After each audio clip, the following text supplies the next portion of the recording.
बिस्मिल्लाहिर्रहमानिर्रहीम, अस्सलाम वालेकुम जी। मैं नजमुल हसन बाजवा हूँ। आज 17 नवंबर है और इतवार का दिन है।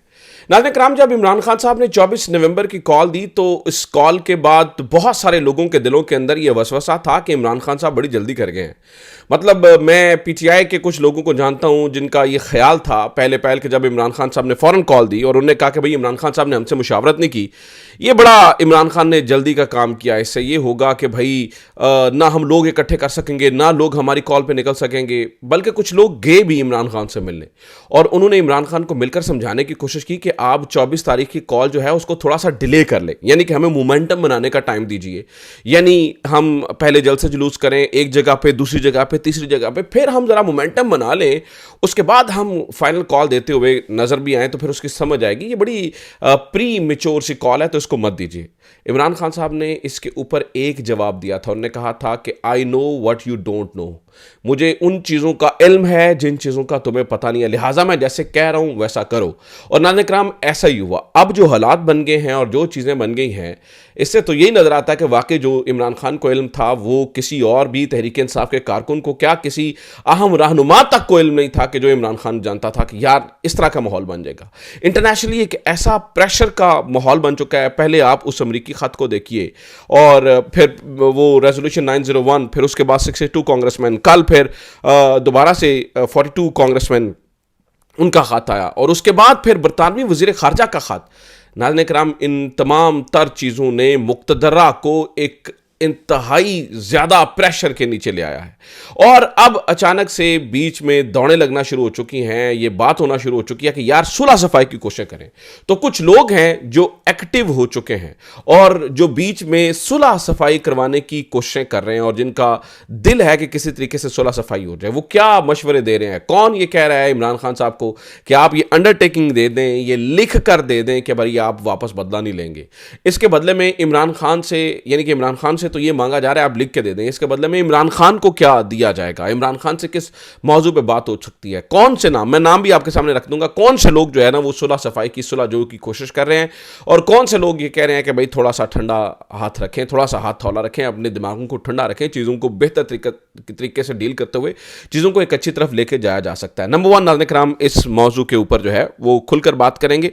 मैं कुछ तफसीलन चीज़ें आपके सामने रखूंगा। फिर जैसा कि मैंने आपको बरतानवी खत के बारे में बताया, बरतानवी खत के ऊपर तफसीलन बात होगी और इसके जो मंदरजात हैं वो भी मैं आपके सामने पढ़ के रखूंगा कि यार ये जो बरतानवी खत में कहा जा रहा है ये क्या क्या कहा जा रहा है और इसके पीछे की असल कहानी क्या है, यानी ये असल खत क्या है और इसको जो एंटी पिटाई लोग हैं उन्होंने इसको क्या साबित करने की कोशिश की। ये भी कुछ चीज़ें जो है ना वो नाज़रीन कराम आपके सामने रखनी है। इसके अलावा भी कुछ खबरें हैं, अहम तरीन खबरें हैं। जस्टिस अतर मिनल्लाह साहब के साथ क्या हुआ, ये सुप्रीम कोर्ट से खबर है। जस्टिस अतर मिनल्लाह के बारे में जो है वो बड़ी खबर आ रही है, तो उनके साथ क्या हुआ, क्योंकि वो एक इंतहाई अहम तरीन केस सुन रहे थे, अब उसमें से अचानक उनको हटा दिया गया है और कुछ वेबसाइट्स के ऊपर अचानक से पाबंदी लगा दी गई है। पहले वीपीएन और अब मेरे ख्याल से कुछ वेबसाइट को गैर शरई करार दिया जा रहा है। ये क्या मामला है, ये क्या कहानी है? तो ये कुछ मौज़ूआत हैं, कुछ चीज़ें हैं, उनके ऊपर तफसीलन जो है ना वो बात कर लेते हैं। आपसे दरख्वास्त है कि चैनल को सब्सक्राइब जरूर कर लीजिए, आपकी सब्सक्रिप्शन मैटर करती है। अच्छा जनाब, एक एक करके शुरू करते हैं। सबसे पहले बात कर लेते हैं जनाब वाला, ये जो बातचीत चल रही है और गुफ्तगू चल रही है, तो इस पूरी सूरत हाल के अंदर नाज़रीन कराम मैंने आपको बताया ना कि कुछ लोग ऐसे हैं जो दोनों तरफ के मामलात को ठीक करना चाहते हैं। बहुत सारे लोग अंडर द कारपेट यानी उस चीज़ों को डालते रहे और जो उन्होंने एफर्ट्स की उन्होंने वो भी अंडर द कारपेट रखते रहे, लोगों के सामने नहीं आने दी। कुछ लोग खुलकर सामने आ चुके और उन्होंने भी सुलह सफाई की कोशिश की, क्योंकि अब जिस तरफ सूरत हाल जा रही है, जैसे कि मैंने आपको बताया ना नाज़रीन कराम, इंटरनेशनली तो मामलात बड़े सारे ख़राब हो चुके हैं। वो तो हम समझते हैं ना कि हमारे हाथ में कंट्रोल है, हमारे यहाँ ताकतें समझती हैं हमारे हाथ में कंट्रोल है। अभी मैं एक लेटर आपके सामने पढ़ के रखूंगा, आपके 14 तबक रोशन हो जाएंगे। जिन लोगों के वहम गुमान में अभी भी कुछ है उनके तोते उड़ जाएंगे बरतानवी वज़ीर ख़ारजा के उस लेटर को पढ़ के। उसके मंदरजात में अभी आपके सामने रख देता हूँ। तो ऐसे में कुछ लोग जो हैं वो एक्टिव हुए हैं उनमें और वो अलानिया कह रहे हैं कि क्या करने की ज़रूरत है। ऐसे में दो नाम मेरे सामने आ रहे हैं, एक जनरल रिटायर्ड नईम खालिद लोधी और दूसरे जनरल रिटायर्ड एजाज।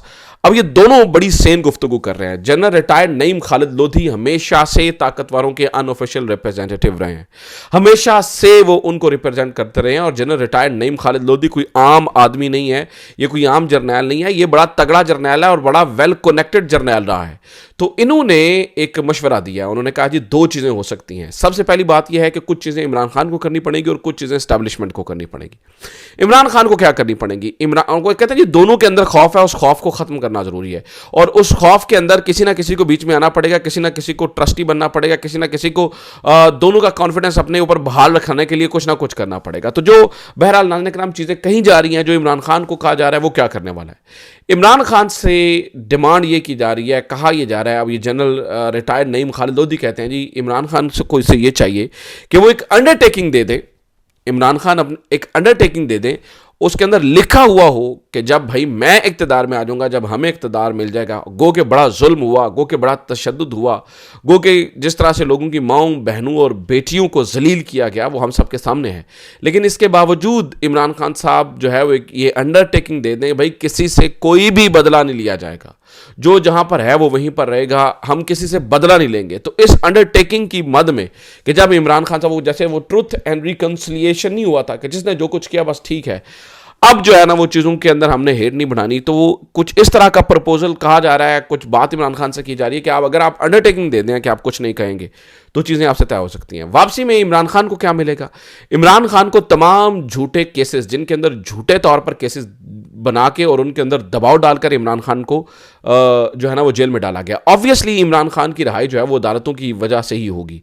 तो लेकिन उन्हें कहा जा रहा है कि जनाब हम झूठे केसेस जो हैं वो ये भी देखें ना, अब रियासत के अंदर क्या ही मामला है, झूठे केसेस के ऊपर बात हो रही है। तो जो इमरान खान के ऐसे केसेस हैं उनको जो है वो ख़त्म करने की बात हो रही है। ये आइडिया किसने फ्लोट किया है? ये आइडिया नाज़रीन किराम जनरल रिटायर्ड नईम खालिद लोधी ने जो है ना वो फ्लोट किया है। जनरल लोधी के अलावा जनरल एजाज भी, जनरल रिटायर्ड एजाज भी कुछ इसी तरह के मौक़िफ़ रखते हैं और उन्होंने भी चीज़ों को कूल डाउन करवाने की कोशिश की है और उन्होंने कहा कि भाई थोड़ा सा जितनी जल्दी हम दोनों अफ्रीकैन को समझा लें उतना ही जल्दी जो है ना वो चीज़ें बेहतर भी हो सकती हैं। लेकिन दोनों अफ्रीकैन नाज़रीन किराम अपनी अपनी बातों पर अड़े हुए हैं, वो अपनी बातों पर अड़े हुए हैं, ये अपनी बातों पर अड़े हुए हैं। अब इमरान खान ये कहता है कि मैं अपनी बात पर क्यों ना अड़ूँ, देखिए कि मैंने इतनी मुश्किल जेल काट ली, मैंने 1.5-2 साल हो गए हैं जेल में पड़े हुए और आखिरी जो 20-25 दिन गुजरे हैं ना जब इमरान खान की लाइट और ये वो सारी चीज़ें काटी गई, इमरान खान बोला नहीं है, लेकिन नाज़रीन किराम इमरान खान को बहुत ज़्यादा गुस्सा है इस बात के ऊपर, उसके अंदर एक जो है ना वो तड़प है कि यार ये क्या इन्होंने जो है ना वो ठीक नहीं किया। तो इसलिए इमरान खान जो है वो कोई भी ऐसा काम नहीं करना चाहता जिससे उसकी रिप्यूट के ऊपर कोई सवाल आए।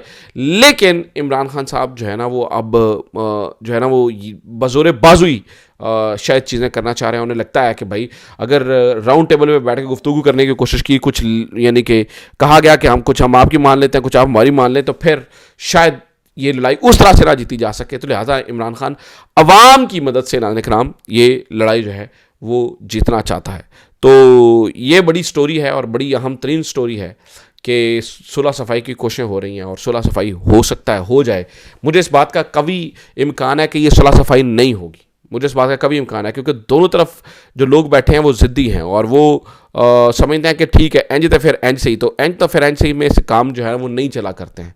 इसलिए मुल्क का भट्टा बैठ गया। आप ये देखिए कि आपकी जो ट्रॉफ़ी है अगलू ने जो है वो आज़ाद कश्मीर में नहीं जाने दी, गिलगित बल्तिस्तान में नहीं जाने दी, हालांकि वो यही ट्रॉफ़ी ले गए थे लद्दाख में। लद्दाख भी मुतनाज़ नहीं था, लद्दाख भी मुतनाज़ था, ये इलाके भी मुतनाज़ हैं तो लद्दाख भी मुतनाज़ था। तब आपका जो है ना वो स्टैंडर्ड कुछ और था और अब आपका ऑब्वियसली माइट इज़ राइट। नाज़रीन किराम इस दुनिया का असूल है, जो ताकत में होता है वही ठीक होता है। तो हमने अपनी ताकत क्या बिल्ड करनी थी, हमने क्या करना था, हमने क्या बनाना था, हमें तो नाज़रीन किराम पॉलिटिकल यानी कि सियासी कारकुनान से ही जो है ना वो फुर्सत नहीं मिली, तो हमने और क्या ही कर लेना था। अच्छा खैर नाज़रीन किराम दूसरी खबर सुन लीजिए, वो ये कि बरतानवी वज़ीर ख़ारजा ने ख़त लिखा है अपने पार्लियामेंटेरियंस को। और वो पार्लियामेंटेरियंस कौन है? वो पार्लियामेंटेरियंस वो हैं जिन्होंने अपने दस्तखतों के साथ ओवरसीज़ कमीशन को जो है वो लिखा है, ठीक है। तो मैं नाज़रीन किराम आपके सामने लिख देता हूँ कि वो पढ़ देता हूँ कि उन्होंने क्या लिखा। अब ये बरतानवी जो वज़ीर ख़ारजा हैं वो लिख रहे हैं, वो क्या लिख रहे हैं? वो कह रहे हैं जी, डियर किन, thank you for your letter of 16 October regarding the political situation in Pakistan and the detention of former Prime Minister Imran Khan. I would like to reassure that you and your colleagues that was regularly engage set senior level and these important issues. अच्छा ये बड़ा लंबा चौड़ा खाता है और इसके अंदर बड़ी अहम तरीन बातें हुई हैं, लिहाजा मैंने ये इसका मफहूम उर्दू के अंदर भी निकाल के रखा है ताकि आपको अंदाज़ा हो सके कि जो है ना वो बहुत सारी चीज़ें जो है ना वो किसी और तरह से हो रही हैं। तो जनाब ये देखिए ये आ गया। लंदन बरतानवी वज़ीर ख़ारजा डेविड लेमी ने रुकने पार्लियामेंट के लीडर को लिखे गए एक ख़त में पाकिस्तान के साबिक़ वज़ीर-ए-आज़म इमरान खान की गिरफ़्तारी, अदालती अमल और इंसानी हकूक़ की सूरत हाल पर तफसीली तबसरा किया है। ये ख़त 16 अक्टूबर को लीड ब्यूरो के सवालात के जवाब में से तहरीर किया गया है, जिससे इमरान खान की गिरफ़्तारी और पाकिस्तान में सियासी सूरत हाल पर वजाहत तलब की गई थी।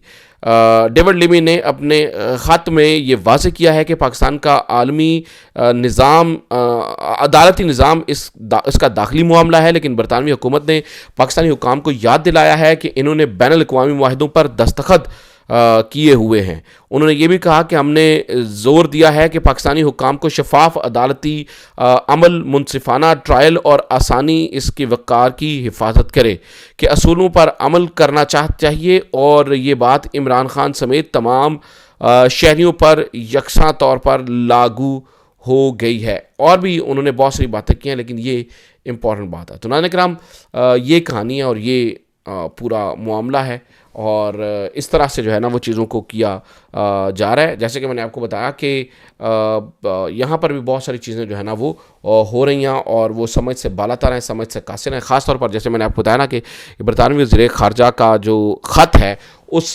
ख़त की बुनियाद के ऊपर इस वक्त मुझे पता है कि पाकिस्तान में बहुत ज़्यादा रौले पड़े होंगे।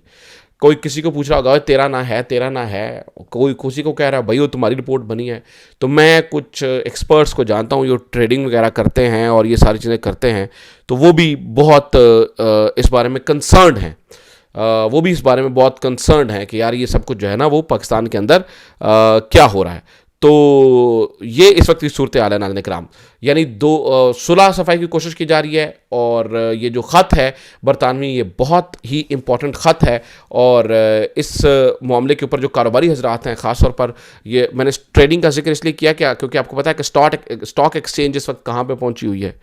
तो वो इसी वजह से है कि वो कॉन्फिडेंस है, और अगर वो इस पूरे हमारे अदालती निज़ाम का कॉन्फिडेंस ख़त्म हो गया और जैसे लोगों ने सवाल उठाना शुरू कर दिए, जैसे ये बरतानवी वज़ीर ख़ारजा साहब बात कर रहे हैं, तो हमारे डिपार्टमेंट्स की क्या ही इज़्ज़त जो है वो बाकी रह जाएगी। तीसरी नाज़रीन किराम खबर अतर मिनल्लाह साहब के हवाले से। एक धांधली के हवाले से एक बेंच बना, उस बेंच के अंदर 3 मेंबर थे, अकील अब्बासी साहब, शहजाद मलिक साहब और अतर मिनल्लाह साहब। ठीक है, तो नहीं, इरफान सादत साहब, अतर मिनल्लाह साहब और जो है ना वो तीसरे जिन जज साहब का नाम मैंने लिया है। अचानक नाज़रीन किराम आनन फानन पता चला है कि अतर मिनल्लाह साहब का नाम जो है वो कमेटी से निकाल दिया गया है। अब ये क्या हो रहा है या किस लिए हो रहा है, ये नाज़रीन किराम समझ से बालातर है कि इन्होंने ये क्यों किया और किस वजह से, और मुक़्तदरा के जहन में क्या चल रहा है, वो किस एक्सटेंट पे जाना चाहते हैं। जो लोग यहाँ पर आके बैठे हैं, जिन्होंने थोड़ा सा वोकल हुए और इलेक्ट्रॉनिक मीडिया पे हुए, सोशल मीडिया पे उतना एक्टिव भी नहीं हुए, उन सब को जो है वो इस वक्त ये सिखाया जा रहा है सबक। तो ये नाज़रीन किराम में इस वक्त जो है ना वो ख़बरें हैं। मैंने आपको ये भी बात आपको बता दूं कि जो तीसरी खबर है वो नाज़रीन किराम, जैसे मैंने बताया कि अतर मिनल्लाह के बाद जो है ना वो ये भी खबर है कि FIA को एक्टिव कर दिया गया है, और रफ्तार और siyaset.pk को इस वक्त नोटिस वगैरह मिल रहे हैं, और ये सारी चीज़ें हो रही हैं। तो आज तो रफ्तार के जो ऑनर हैं उन्होंने लिखा भी हुआ था, उन्होंने बड़ा अफसोस किया हुआ था, उन्होंने कहा जी मेरा दादा दादी को लेके यहाँ पर आया था, पूरी ज़िंदगी हमने हुब्बुल वतनी में गुजारी और अब हमें गद्दार वतन कहा जा रहा है। तो ये अब तक की खबरें नाज़रीन किराम, उम्मीद करता हूँ ये वीडियो आपके लिए इन्फॉर्मेटिव रही होगी, और अल्लाह करे कि ये जो सुलह की कोशिशें हैं वो कामयाब हो जाएँ और उसमें से कोई ना कोई आगे हाथ बढ़ा ले और चीज़ें मामलात अब बेहतरी की तरफ चले जाएँ। अपना ख्याल रखिए। खुदा हाफ़िज़। पाकिस्तान।